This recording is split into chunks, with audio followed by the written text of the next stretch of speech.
Well, the 10-10-10 rule is simply it may take you 10 months to get a customer. You can lose them in 10 seconds. And if you're lucky, you might get them back in 10 years. And so it just goes to show you, choose your words and everything, because you can say the wrong thing in less than 10 seconds. It takes something a little more to lead with impact. I'm Lisa Nichols, author of Something Extra, and this podcast was inspired by our daughter Allie, whose additional chromosome has shaped how I see people in leadership. Each episode features conversations with inspiring leaders from around the world about what truly defines how they lead and serve others. If you enjoyed today's conversation, please consider leaving a 5-star review. It helps more people discover the show. And if you'd like to go deeper, my book, Something Extra, is available on Amazon and through other major book retailers. Our guest today has a career story that reads like a masterclass in leadership. After 40 years at MiTek, former chairman and CEO Tom Manenti is widely recognized for his people-first philosophy and his unique experience reporting directly to Warren Buffett. Tom brings a unique perspective on what it actually takes to build a world-class organization and a legacy that transcends business success. Well, Tom Manenti, welcome, my friend, to the Something Extra podcast. I am so delighted we can make this work today. Thank you for inviting me. I had just been looking forward to this conversation so much because Greg and I I don't even know how long, but I know that even when you were the CEO of MiTek, we were a partner for you guys. And then we know each other. You and I serve on the board for the CEO Forum. We've got many different avenues that our lives have crossed. And just, Tom, every time we're with you guys, I mean, we're richer people because you guys are in our life. And I'm just grateful, and I'm just excited to share you with all of our listeners today and all your wisdom. Thank you, Lisa. Well, let's talk about this. So you did not grow up in St. Louis. You grew up in the Bronx. I did. In New Jersey. Right. Yeah. Tell me a little bit about growing up. Yeah, I grew up in the Bronx, about 5 blocks from Yankee Stadium. And obviously we were big baseball fans. And we lived there until I was 8 years old. And then we moved to New Jersey. And my mother she was sick. She was asthmatic, and as my birth mother, I was blessed to have, two mothers really in my life. And so we moved to New Jersey to try to help her. And after a year in New Jersey, she passed away, and which was a huge disruption in our family. I have an older sister, she's 3 years older than me. And, we were just left without a mom. So we moved from the Bronx to New Jersey, and that was, like moving to the country, and it was very foreign to us. And then we had this big, rock kind of fall on us in September of 1960. But we got through all that in actually a very positive way, which was a real blessing in our lives. Mm-hmm. Did your sister somewhat, Tom's, kind of step in as the surrogate mom, so to speak? Well, yeah, she is the consummate big sister. We're very close to this day. We can't go a day without texting each other at least. But my dad realized that we were still kids, and he had my grandparents, my Sicilian old world grandparents, moved from the Bronx over to New Jersey. And my grandfather was a barber. He's a retired barber because he had a stroke a couple of years before that. So my grandmother she was very vocal about this. She was now the mother of the house, and it didn't sit well with my sister, quite frankly. She struggled with that a little bit. And, but you know what? Everything eventually really worked out for the best. And it's hard to say that when there's been a death like that in the family, but we were very fortunate for that. Mm-hmm. That's tough, at that age, at any age, to lose a mom, but certainly as a young boy, that had to have been really difficult. Well, I know that you eventually moved to Indiana in 1977. I did. And that was a huge cultural shift, wasn't it? It moving. sure was. Yeah. Yeah. I took a job. I was working in the post office in this little New Jersey shore town called Hazlitt, and uh, I always worked two jobs at least. I was actually working three jobs at the time, not counting my reserve military duty that I was also doing at the time. And I was working in a gas station, and a guy pulled in one day I knew, and we were talking, and I was maybe having a little bit of a rough patch at working in the post office. I don't know what that would have been about, but I asked him. I said, "Hey, how do I get a job like yours?" And long story short, I got him a resume, and they had an opening in Indiana, and I almost didn't take the job because I thought, what company would I want to work for that would hire me as a salesman? And my background was accounting. I was Yeah. working in the post office, and I'm thinking, this got to be a dysfunctional company. But the guy hired me, and yeah, moved to Indiana, and I had a sales territory. All the Great Lakes states became my sales territory, and I learned the business. And I just Yeah. started really at the bottom of the ladder. Yeah, I love that. Yeah, you've got some stories on sales, and we're going to get into that. You've got some philosophies there.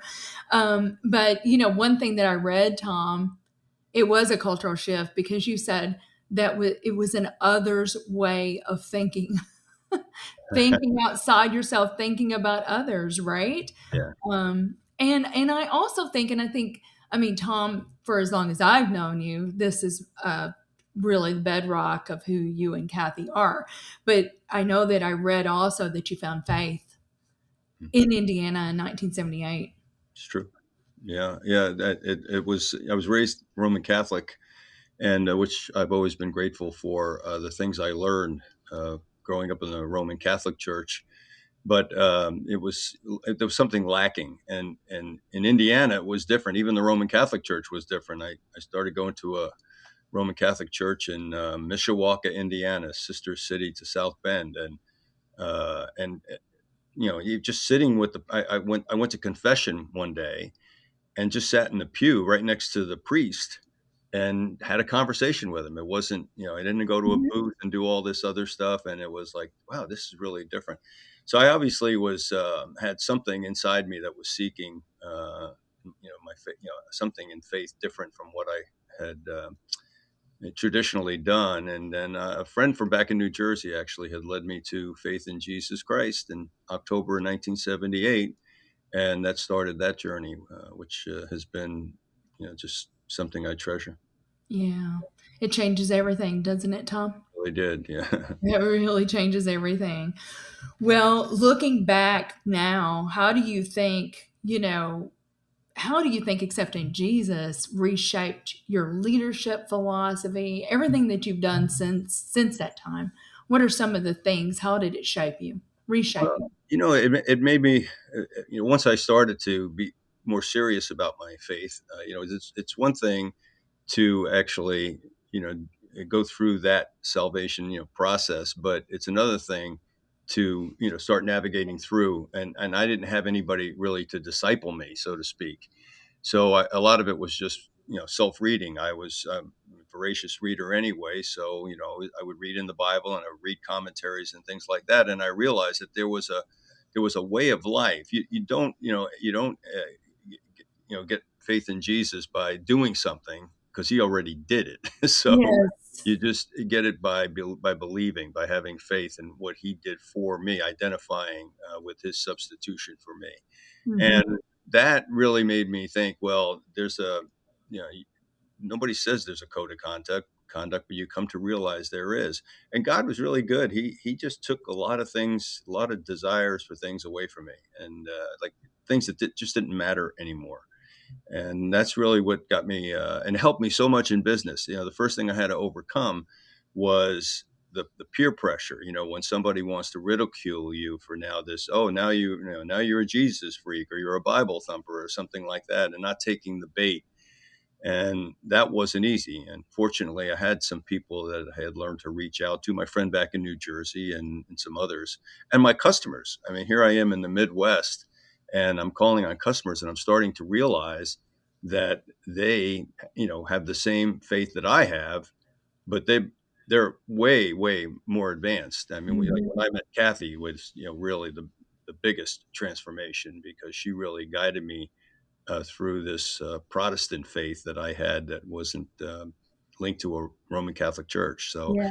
So I started acting differently, and then realizing that I either had to give in and compromise my beliefs or my values, but that never really felt right to me, So I would just stand and say, well, I believe what I believe, and Yeah. if you want to know more about it, I'm happy to talk to you about it, and Yeah. usually they go running when you start asking them.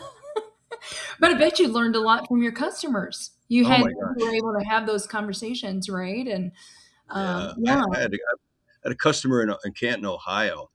I have to ask John Beckett if he knew this customer of mine, but he was raised Amish, and he was a big customer. And I knew that he was a very religious man, as they say, and Mhm. so I was a bit intimidated. He was, oh my gosh, he just literally took me under his wing. If I had a question, he had a sermon for it, Yeah. as a response. But he was not pretentious at all. I mean, you wouldn't know that the man had two nickels to rub together, let alone tens of millions of dollars. Mhm. That kind of a relationship. And I reached out to him many times over the years. He went to be with Jesus about 5 years ago, but I still keep in touch with his sons and some other folks from his company. Yeah. Well, we're going to get deeper into that because, the legacy that you're leaving behind, that you are building to leave behind, Tom, is faith runs through that.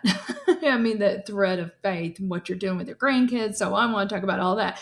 But let's talk a little bit about just work. So I know you said that you have a degree in accounting and business administration. You had some post grad work at Wharton, Right. great school, but you work for Guinness Harp. You also work for Gangnail. I think you worked for Gangnail where you were over sales for 19 different states, right? Yeah. Gangnail was one of the legacy companies of MiTek. Yes. MiTek was formed as a holding company here in St. Louis, and they owned two of our competitors, actually. And then we became part of the MiTek family, but we all had our own brands. It was kind of interesting navigating through that in the marketplace. The customers are not stupid. They realize they think you're trying to create a monopoly, and we weren't trying to create a monopoly, but we were trying to consolidate and make a little bit more sense out of, there were 22 companies that did what we did at that time. And so even though there were three of us that had kind of joined forces, there's still another, 19 out there that we had to compete against. Right. We were so, and we ultimately did in 1991. We did away with the individual brands. So Gangnell went away as a brand. The St. Louis company Hydro Air went away as a brand, and then another one we had called Panel Clip, and we just all went under the MiTek banner. So that all took place. I started in sales. I was in the field as a field sales guy for 6 years. I got more states. I got more responsibilities. There were different divisions. I started covering sales for different divisions, and then my first sales management position, I was transferred to Miami, where the headquarters of Gangnell was, and I was still the low guy. I was the sales manager of the smallest division in the company, and then eventually I became director of sales for all of it, and then VP of sales, and then ultimately I became president of Gangnell. So, Yes. Right. so I was president of Gangnell when we decided, and there was a president of Hydroware and a president of Panel Clip, and we decided to consolidate. So Mhm. that was kind of the evolution of my career and how I ended up in St. Louis when we consolidated everything. Gene Toombs was already working for the company. He had been running another division of started as Gangnell, but of MiTek, and it was a wood products division where our products were mostly metal products and machinery. And Gene and that business was doing terrible, and Gene was hired to either fix it or sell it, and it was unfixable. And he told the owner of our company at the time was Paul Cornelson, who was a lifelong St. Louis guy. He was the number two man at Ralston Purina, and he left and bought this company that was failing, and he brought it back to life, and he hired Gene, And then Gene said, we have to sell it. So we sold that company. And then Gene that was the first time he ended up my boss. So when we consolidated and I came to St. Louis, we split the country into 3 divisions, and I had one of the divisions. So I went from a president of a business unit to vice president of the Eastern Division. Yeah. And then that's kind of how it all evolved. And that's how I got to know Gene. But I knew him before. In fact, I actually advised him. He would ask me, how to navigate through some of this industry stuff that he knew nothing about. But Yeah. he was a quick study, and he learned a little bit from me, and I learned an awful lot from him. Isn't that the way it goes? Isn't that the way it goes? I mean, mentor, mentee, you learn as much, right?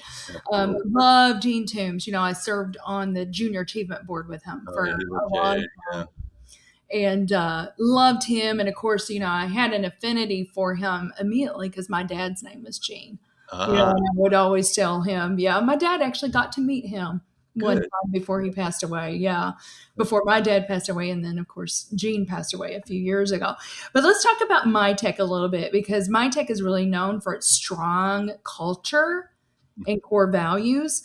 Um, why? What were the 4?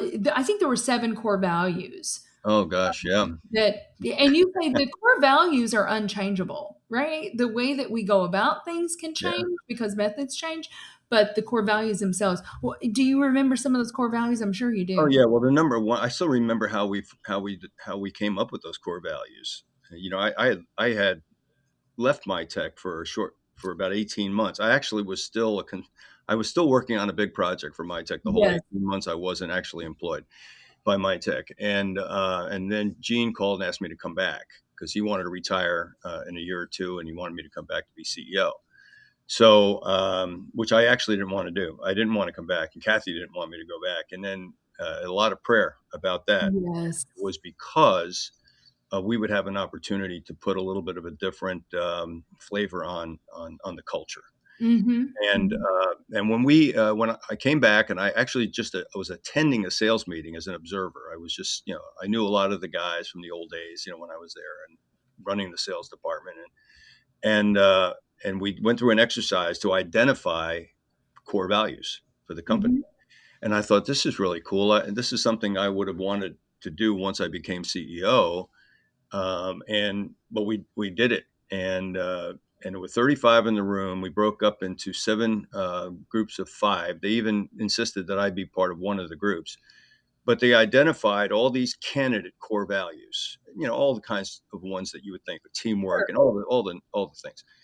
And what I was most proud of all the time, I was there from that point through my career as CEO. It was that unanimously this team of 35 picked integrity as number one, Oh, and that meant a lot to me. yes. So it was, integrity. It was a passion for excellence. It was a commitment to the customer. It was ownership minded. There were values where I don't remember every one of them, but there were 7 Yeah. core values that we came up with, and they were Right. all very very special. Well, Tom, let me ask you this. And Drucker, right, famously said, culture will eat strategy for breakfast. Why is culture I mean, strategy is important too, but I think it's culture's every bit as important, if not a little bit more, even than strategy. You can have a great strategy, but if you've got a lousy culture, why is that important? Huh. Well, uh, culture is insidious in both a good way and a bad way. Yes. Culture actually is like a living organism in your organization, and it can be a very disruptive if it's not the right culture. We had a great culture at MiTek. Gene did a great job of instilling it, in us that customers were so important. It wasn't always like that because the predecessor to Gene was more of an operations guy, so it was more about financial stability. It was real. The customers were a means to an end instead of really being the prize. The customers are the prize, Right. and Yeah. Gene he really instilled that. To the point where that never went away. I always said we started with entrepreneurs, so we were just, that kind of a company. We were sort of an innovative company, and then we became a process driven company and financially driven. And then under Gene, we became a customer driven company. And then I wanted us to be a value driven company. I wanted us, and none of the others ever went away. They nested, is what Yes. happened. Yeah, you need them all. Every one of them. So it You need wasn't, I mean, all of those. I always displayed them in a, never in that kind of an order, but always in a continuum, because they're constantly, connected with one another. And culture just really, it just made all the difference in the world. It's because you want people to come to work because they want to come to work, not just because they have to come to work. Right. And that was one of the things. I had a friend that would say, "You can get up in the morning and go, oh, I have to go to MiTek today," or you can get up in the morning and say, "I get to go to MiTek today." And that's Exactly. a big difference. Right. I've talked to other people that you and I both know together, and yourself as well. You and Greg are an example of that. And I always wanted to make sure people didn't come to MiTek every day just because it was a job, or Yes. the first time they got an offer for more money that they were going to leave. I really felt great about finding out that people were being approached and not leaving because they didn't want to leave MiTek, Right. because we actually believe that everybody was entitled to dignity and respect regardless of their role in the company. It didn't matter if you were the CEO, if you were the head of sales, if you were a packer on the stamping line, or whatever it might have been. And we started to really get that. It took about 5 years to really see it on autopilot. Yeah, that's so good. That is so good. Well, I know that one of your philosophies, Tom, was empowerment. And you said almost to the point of abdication.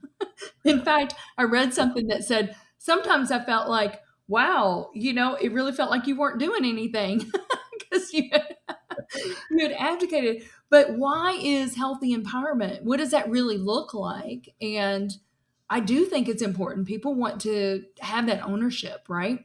Yeah, absolutely. It's one of my most favorite things to talk about. uh, Empowerment, you can't pay lip service to that.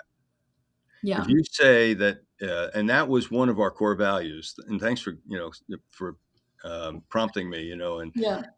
so empowered people is was one of my text core values. And you can't say that and not do it. I used to say, I had a saying, I know it's going to sound weird, that if we're going to say we are who we say we have to be who we say we are. Yeah. So good. So I would tell CEO friends, when they would say, "Our people are our most valuable asset," and I could love these people very much, as my friends. But I would say, don't say that unless you are really delivering on that, because your people know the difference. Yeah. The customers are really not the players. The players are your people. And what you want your customers to experience, your own people have to experience that first. So good. So if they don't feel empowered and if they don't feel valued, Yeah. they're not going to be as good at that being felt by the customer unless they're feeling it How first. can they? How can they, Tom? No, How they can they project that when they don't feel it themselves? They can't. So I Right. would tell my friends, I would say, just be silent on that issue. Come up with a different phrase, but don't say our people are our greatest asset when they're Yeah. not. Yeah. That was the kind of thing. I remember standing in front of a group in the factory. I used to love to do this. And I learned a little bit of this from a good friend who you know very well, and he just recently passed away, Bob Chapman. And actually being on the shop floor and having conversations, and he had a term for it, and I can't remember what it was, but um, that's what I started to do. And so somebody asked me about this empowerment thing, and cynically, like, yeah, right, and I said empowerment starts with empowered leaders. So you're not going to feel empowered unless I make sure the leadership team is feeling empowered. And that's exactly what you were referring to about, you almost have to abdicate responsibility, Right. but you're not, because you're accountable. I mean, I'm accountable. I'm the guy that has to deal with, my boss, if something goes Yes. wrong, and Yes. even no matter who did it, it's still, up to me. Yes. That whole thing of not, not abdicate, but you have to really empower people, even to the point when they make a mistake, Like, yeah. that you don't just come down on them. I mean, you're going to have an opportunity to coach them later, but take care of the problem, whatever it is, and then let's all learn from it. Now, there's a saying, you can't, if you fool me once, shame on me; fool me twice, shame on you, or something like that. But I can't remember the order of that, but you know what I mean. Yes. It's one of those things that you know you got to give people a second chance, otherwise they're not going to feel empowered, and that's what we did. And yeah, I had CEOs ask me, "How do you do this?" And I said, they asked me, "What is like one thing I can do to be better at this?" I said, "Get out of the way. Get That's out of the good. way. If you believe in your people Yeah. and they're as valuable as you say and they're as effective as you say, let them do their job. And when they don't, then you have every reason. But if you're interfering all the time, then they're going to say, well, that's really what, I thought you wanted. So that's why I did it. Well, that's not the best reason. Let's put it that way. Right. Oh, that's so good. I'm reading, you would love it, because I know you're a voracious reader, Tom, but I'm reading John Maxwell's Return on Failure. Mm, And, his whole thing is you're going to make mistakes. People are going to make mistakes. So, like, when you empower, I mean, maybe somebody's going to make the wrong call. But, like you said, you've got to allow them to do that. Right. yeah. And it's just like, what is the return that you get on that? And just as long as you're learning from it. And like you said, again, if it happens multiple times, then then you may have to make some sort of corrective action for Mhm. sure. Yeah. But creating that psychological safety for people to try things and to, how else are they going to grow? How are we going to grow if we don't get to try? Well, So, they're not. They're not. They're just gonna. It's just yeah, like pouring a liquid on the countertop. All it does is just kind of spread. It gets shallower the right. more it spreads. And that's what happens in an organization. Yeah, so good. Well, I've got so much more here. I'm hoping that we can get through it, but we do need to take a quick break, and we'll be right back with my dear friend Tom Manenti on the Something Extra podcast. In business, the tendency is to seek out partners who are bigger, faster, stronger. When it comes to IT, you should be looking for smarter, faster, better. That's just what you'll find with the talented technologists at Technology Partners. Our experts develop custom solutions to tackle your most complex challenges, all to simplify your processes in the smartest, most efficient way possible. The time to be swift and nimble starts now. Go to technologypartners.net/solutions and see what's possible. Welcome back, everyone, to the Something Extra podcast with Tom Manenti. This is like a masterclass in leadership, people. So just get your pencils out, get your journals out. You're going to want to write stuff down here. But Tom, you tell this story about your grandfather and your grandfather that had the barbershop. And it's such a powerful picture of an ownership mentality. And I know that that was part of, think like an owner, right? Tell that story, what your grandfather would do, and then, why is personal ownership, why does it matter so much? Yeah. Well, my grandfather, it's my father's father, and this was in the Bronx, and he had a barber shop and on what they called Avenue St. John or St. John Avenue. My grandparents used to call it Avenue St. John, but and and I used to see as a kid, I mean, as a little kid, 4, 5, 6 years old, my dad would bring me to the barber shop, and I would see my grandfather when there weren't people in the chair, and he would be outside sweeping in front of his shop. And I asked my dad one time, why did Grandpa always sweep in front of his shop?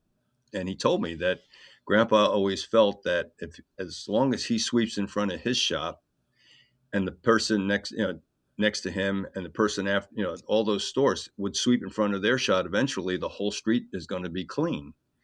So it was that mentality of, you have an owner. I don't own this, but I'm going to keep this part of my when I'm a steward over, Yes.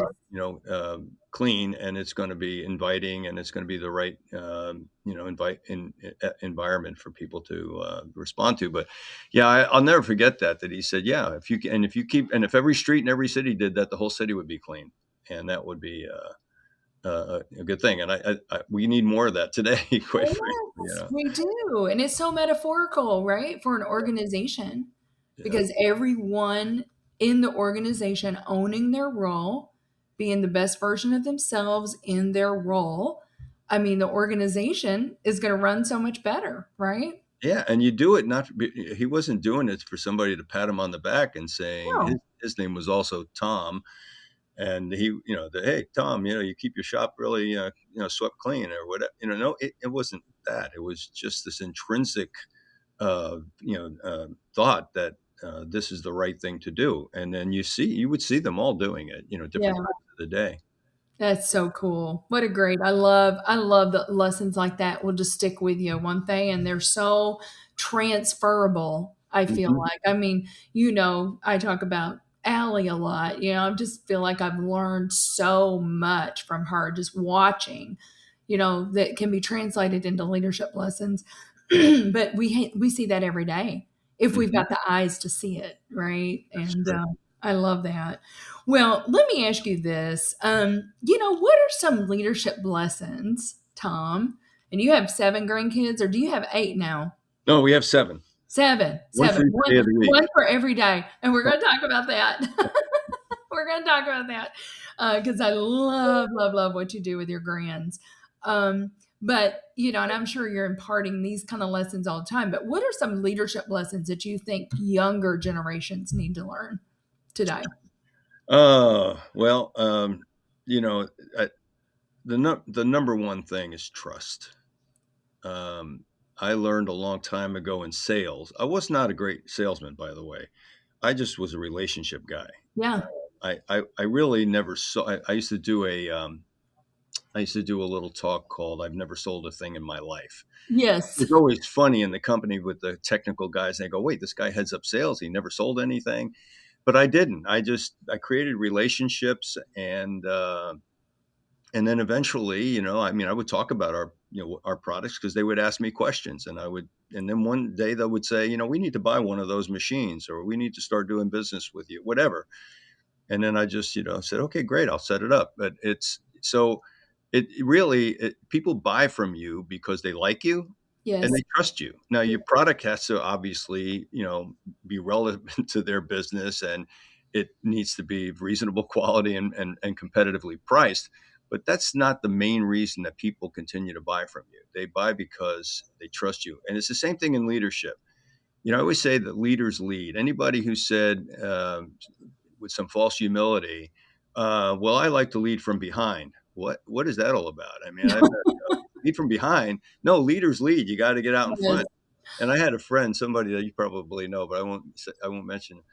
He said to me one time, he says, "How do you know if you're an effective leader?" I said, "Look over your shoulder, see if anybody's following you. Just look around."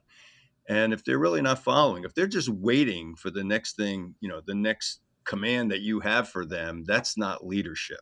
Mhm. I don't know what that's called, but it's not leadership. Anyway, it's not effective leadership. So trust. Trust is so important. I talked about the 7 keys of trust. A friend of mine wrote a book called People First, and uh, and the 7 keys of trust, as he articulates in the book, are character, competence, confidence, caring, communication, consistency, and commitment. And when I was asked one time at a Fellowship of Christian Athletes national meeting, I was being interviewed, and they asked me, "What one word would you say is the best uh, virtue for leadership?" Mhm. And I said consistency. And I didn't know anything about this book. I hadn't read this. I didn't even know Jack at the time, and I said consistency. I said because the book of James says that a double-minded man is unstable in all of his ways, and let not that man think he'll receive anything from God. Mhm. So I thought, well, I don't want to be that kind of guy, and I don't want to follow that kind of guy. I mean, who wants Right. to follow a double-minded person, says one thing and does another, or says one thing today and says a different thing tomorrow? Those are double-minded things. So consistency to me is it covers a lot. It's just like love fulfills all of the law, that kind of thing. And so consistency is one of the seven, but trust really is the key. Yes. And trust is so easy. I used to tell our sales guys, I used to call it the 10-10-10 rule. And I Yes, said, I'm so glad that you're talking about that. because I was going to ask you, talk The about 10 the 10 10 10 rule. rule. I Yes, told you that one before, huh? yes. Well, the 10 10 10 rule is simply it may take you 10 months to get a customer. You can lose them in 10 seconds. And Yes, if you're lucky, you might get them back in 10 10 years. years. Yeah, And so it just goes to show you, choose your words and everything, because you can say the wrong thing in less than 10 seconds, and somebody. And I saw that happen in our company. I remember a guy. It was with this mentor of mine from his name was Abner Yoder from Ohio, and just one little statement totally offended Abner. And if there weren't some of us that had a closer relationship with Abner and talked him off the ledge, we could have lost all of Abner's business. yeah, So those kinds of things are important. So trust really, just like in a marriage. I mean, you don't ever want to breach that. I mean, you breach that, it's oh gosh, it's almost impossible to really to rebuild. yeah. Yeah. So, okay. So, shout out to our friend Jack Lanham. Hi, Jack. Get Jack's book. Jack is phenomenal. He is phenomenal individual and just leadership guru, Jack Lanham. Um, but Tom, like, what are some of those things that you think can build trust? Consistency is one of those, right? Being consistent with what you say and what you do. What are some of those things that can build it? And then, I mean, you can, like you said, you can tear it down in 10 seconds. Yeah. Well, people can see right through any kind of a Fake. disingenuous Yes. approach to leadership. Yes. So I was saying earlier, you can fool the spectators, but you can't fool the players. Mm-hmm. And Mm-hmm. when you don't realize that the people who are reporting to you, especially, that they're the players, so you don't want to try to fool them because they know better. Yeah. So you don't want to do that. And when you deliver a steady diet of that, they see through it, and it's just phony. And people they really snuff that out. So that's one of the things that I think is important, that you be transparent, you be consistent, you have to um, you really have to be humble, and Yes. and people that people don't, what's the old saying? People don't care how much you know until they know how You much know how you much you care. care? Yeah. Yep. So, and that's true. I mean, I always wanted to. I knew how I wanted to be led, and for a long, long time, I was not led that way. That until Gene Toombs came along, and believed, a lot of the things I believed. I was just really, kind of like a salmon swimming upstream, it seemed, Mhm. and then, but when you have that, and you don't, I want to be led. I want to lead the way I wanted to be led. So if I Yes. wanted to be led that way, then I need to be a leader that way.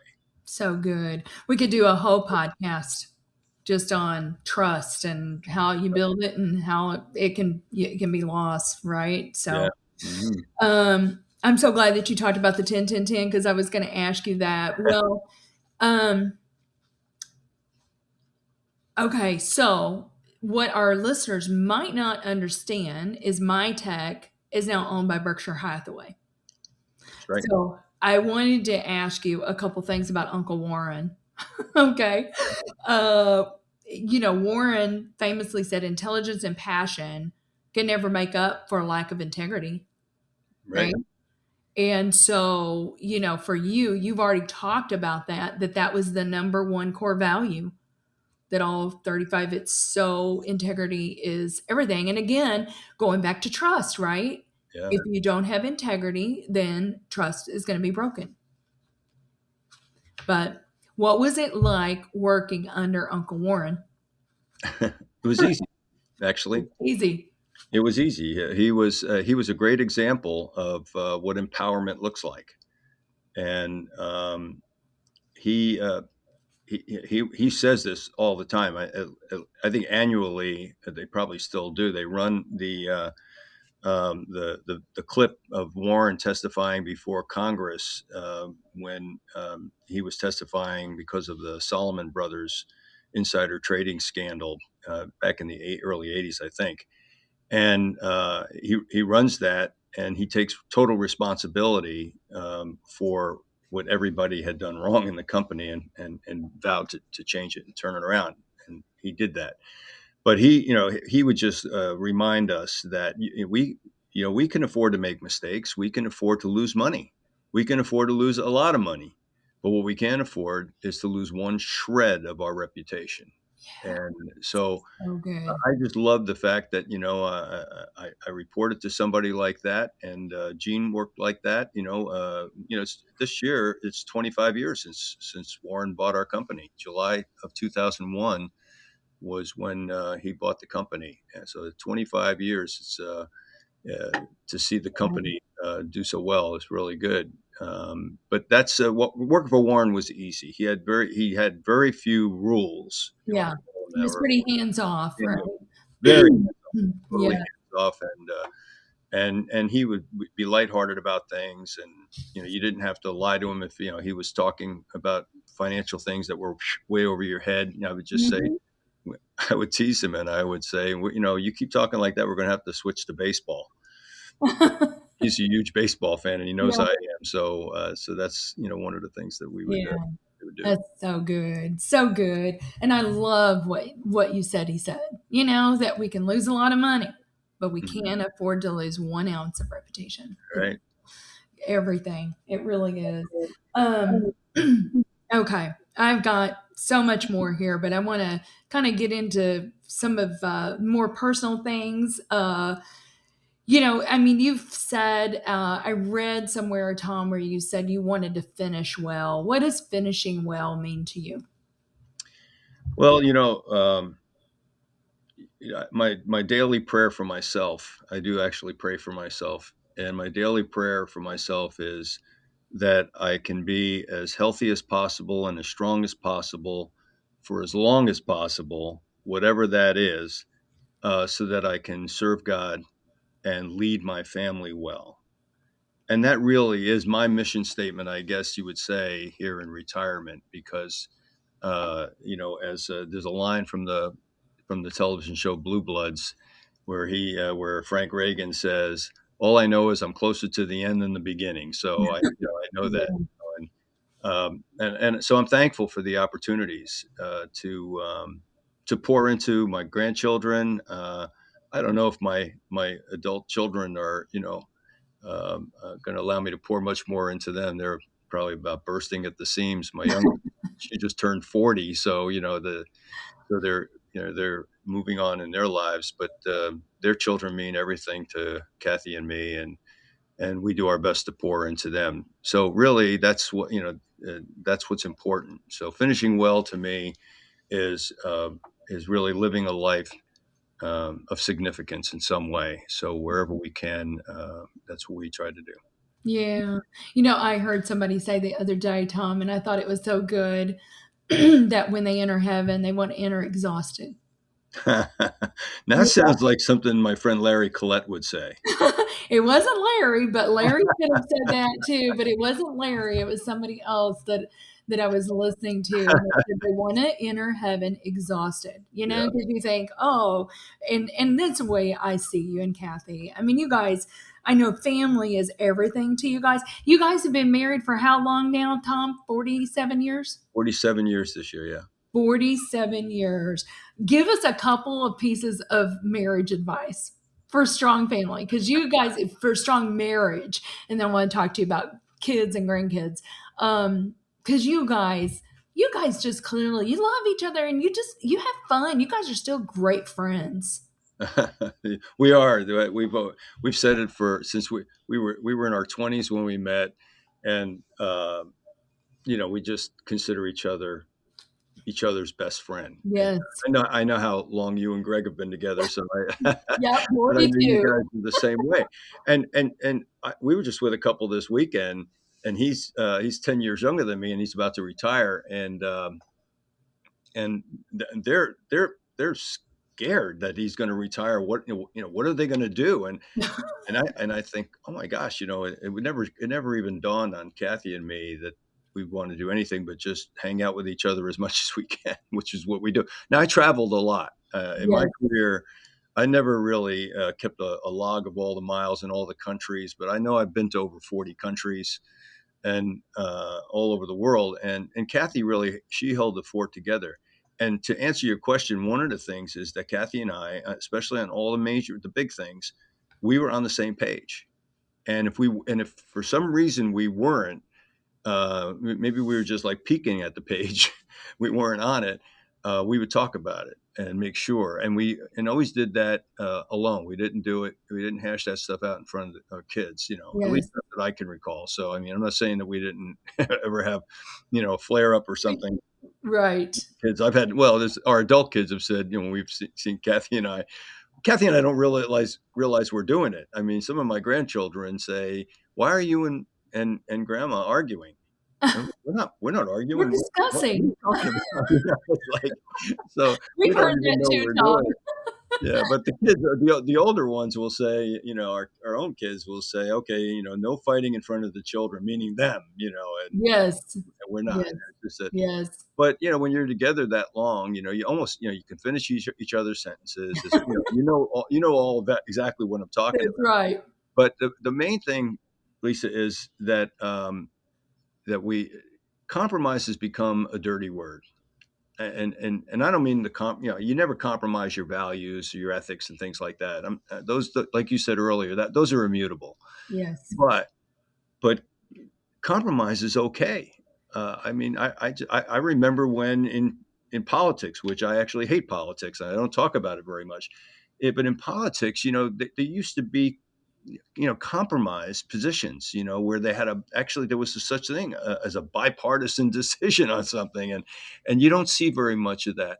And so, I mean, in the simplest form, Kathy wants to see a movie, and I really don't want to see it, but I go see it anyway because she wants to see it. And Yeah. you know what? What movie I just went to see? I think we had this conversation. I had never seen The Devil Wears Prada original movie. I'd never seen it. Yes. And Kathy's had it on, and it's been on in the background, but I've never really watched it. I kind of knew what it was about. And then that number two came out a few weeks ago, and I'm the one that said, "Hey, why don't we go see that movie?" And she looked at me a little strange, and I said, "Yeah, why? Let's go ahead. Let's go see the movie." So we went to see it. I loved it. I had a great time. I wasn't Um, expecting to love it, but it was fun. It was fun to watch yeah. together. But I know that I get great joy out of seeing joy in my children, my grandchildren, and especially my wife. So Mhm. somebody told me one time, you need to. He's the guy that holds me accountable, and he said you need to do a better job of making Kathy feel radiant. Oh. And don't ask me to define it. It's one of those things where you can say, I can't define it, but I know it when I see it. Yeah. And when she's radiant, it's really fun. Life is good. It's fun Life is good when she's radiant. to see. It's almost really like a bit of an elixir for me, Yeah. uh, that she's that way. And so yeah, so that the compromise thing it's important. That Yeah. you're able to say, that wouldn't be my preference, but if that's important to you, we're going to do it. Yeah. That's so good. So good. Well, I've got to ask you this. This is so important. I've got to ask you this, and then we're going to talk about something extra. And I really seriously think we could do a 5-hour podcast here, Tom, but we're not going to do that to our listeners. Your Yeah, grandchildren, you've got 7 of them. Katie, you've got all these amazing grandchildren, 7 of them, one of them for each day. right. And I will never, ever forget, Tom, you telling me what you do for each of your grandchildren. And I want you to tell our listeners, because there could be a listener out there that wants to adopt what you do to stay connected with your grands. Well, somebody had pointed out when our youngest grandchild, who's the only boy, by the way, and he'll be 6 years old, he was born on Warren's 90th birthday. Oh, that's Yeah, he awesome. was born August 30th, 2020, and that was Warren. That was a fun conversation with Warren, by the way. He was going to try to get an early admission for my grandson to Nebraska. Oh my goodness. He was going to trying to get a commitment. He was trying to get a commitment letter signed, but so when I had the seventh, just somebody just in passing said, "Oh, one for each day of the week," and I was in prayer the next morning, and I went, "That's pretty cool." And so I started a thing. I just call it, our grandchildren's precious texts. I call them the precious seven. So So here's the days of the week. Monday is Sophia Day. Today's Katie Day. Tomorrow's Livy Day. That's Olivia. Thursday is Anna Day, Mariana. Friday is Nora Day. Saturday is Maddie Day, Madeline. And Sunday is Tommy Day. And so Thomas caps it off on Sunday. And I just started by sending a text. And they used to be short texts. They got to be pretty long, and none of them complain. But I send them a text and just kind of catch up what's going on. And then there's always a prayer section, where I have a unique prayer for them. I don't cut and paste anything. I just pray about what I should pray about for them, and then I share it with them, and I do that every morning. So this morning I sent that out to Katie, and Olivia will get hers tomorrow, and most of them respond. If nothing else, they send me back a heart. Most of them respond. So I know they got it, and they read it, and Katie is probably the one that. Yeah, but sometimes she said that she even will send you something back. Oh yeah, something that she's learning, right? That will bless you. Yeah, Katie's probably the best at that. Nora's pretty good at it. Nora's only 12, and she's pretty good at responding and giving me a little bit of feedback. Olivia, who's graduating next week, so from high school. Yeah, I just love it so much. What a legacy! What a legacy, Tom. And you have no idea where you're sitting. Just what that text may do for them that day. Right. It could just set their mindset in a completely different way. So I just love it. But okay, this is called Something Extra. And I ask every leader this: what do you believe, Tom, is something extra that every leader needs? Well, I don't think there's any big secret about it. But what Jim Collins wrote about it in Good to Great, and it was about level 5 leadership, and the X factor for a level 5 leader was humility. Yeah. And that comes in a lot of different forms. It comes in, not everybody's like me, and I'm willing to talk about anything about my life. They're not quite that transparent, but some of the things that go along with humility. Here's a practical one where you admit your mistakes. I caused that. That's my fault, and as CEO, if you're not willing to do that, then you're not going to get to that special, maybe promised land of culture that you're looking for in your company. Mm-hmm. So I believe it's humility. Yeah. So good. Well, Tom, this has been so much fun. Thank you so much. I know that everything we talked about today and your story and your wisdom is going to help our listeners. And I count it a real blessing to count you and Kathy as friends of ours. Well, I couldn't have done it without Kathy. I can tell you that. All right. Well, very good. Well, have a great rest of the day, my friend. Thanks, Lisa. Take care. Something Extra with Lisa Nichols is a Technology Partners production. Copyright Technology Partners, Inc. 2019. To learn more about this week's guest, check out the show notes at tpi.co/podcast. If you enjoyed this episode, consider leaving us a review. Thank you for listening to Something Extra.